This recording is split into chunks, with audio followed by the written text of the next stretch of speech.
নমস্কার, তপতি কিচেন্স থেকে আমি তপতি। আজ বানাবো চিকেন চাপ। এই চিকেন চাপের রেসিপি আমি আপনাদের সঙ্গে শেয়ার করছি, তো অনুরোধ রইল গোটা ভিডিওটা দেখার জন্য। আশা করি আপনাদের ভালো লাগবে। তো চলুন মূল রেসিপিতে যাওয়া যাক। এই চিকেন চাপ বানানোর জন্য সর্বপ্রথমে আমি কয়েকটা জিনিসের একটা মিশ্রণ তৈরি করে নেব, সেটা পেস্ট করব। তো তার জন্য আমি একটা বড় সাইজের পেঁয়াজকে এখানে লাল করে ভেজে নিচ্ছি।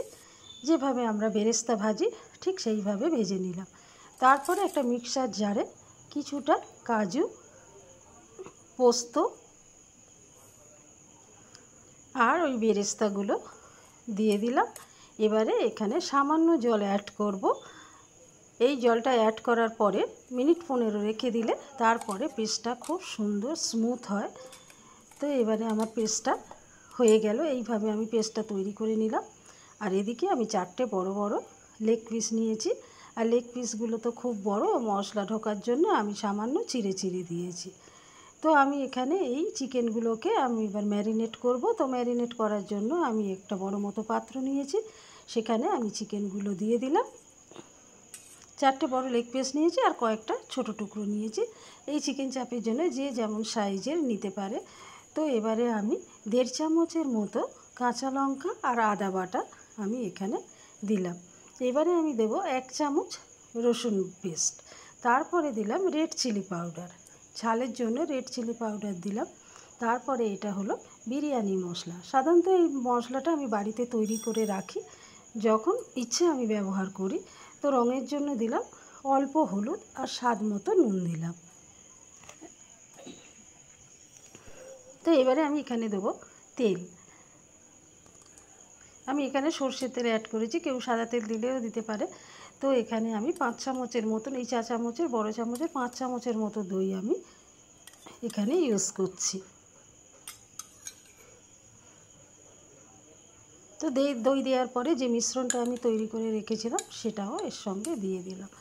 তবে এই চিকেন চাপ করতে যে যে আমার ইনগ্রেডিয়েন্টস লাগে আমি সব কিছু কিন্তু এখন দিয়ে দেব।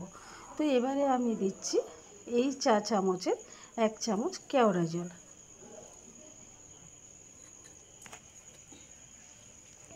কেওড়া জলের পরে আমি দিচ্ছি এখানে রোজ ওয়াটার।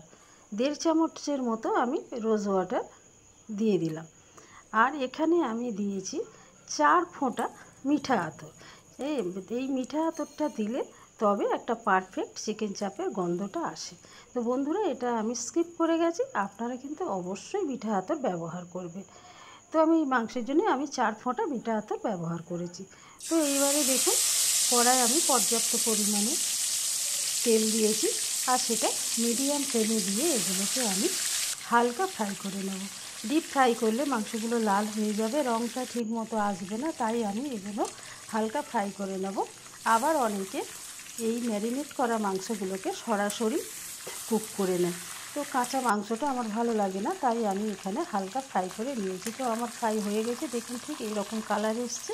তো এবারে আমি একটা একটা করে তুলে নেব।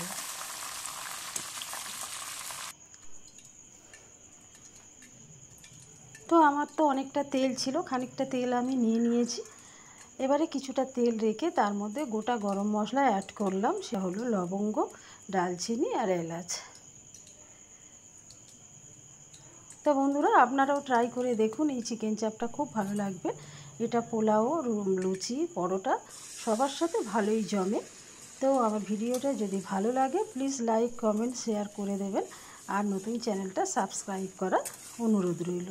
তো দেখুন, আমি তেলের মধ্যে এবার ম্যারিনেট করা পরে যে মশলাটা আমার ছিল, আমি জাস্ট চিকেনগুলো ভেজে নিয়েছি, বাকি যে মশলাগুলো ছিল সেগুলো আমি সব তেলের মধ্যে দিয়ে দিলাম। খুব ইজি এই চিকেন চাপ করতে, আমার তো মনে হয় খুবই ইজি ব্যাপার।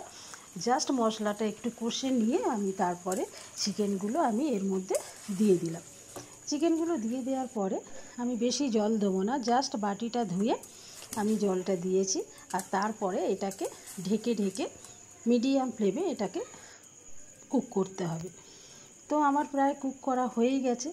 এবারে আমি নামাবার আগে আমি এখানে একটু ঘি অ্যাড করব।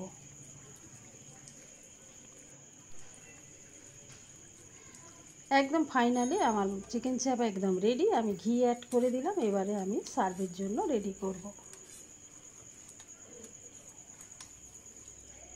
দেখুন কত সুন্দর কালার হয়েছে, গ্রেভিটাও খুব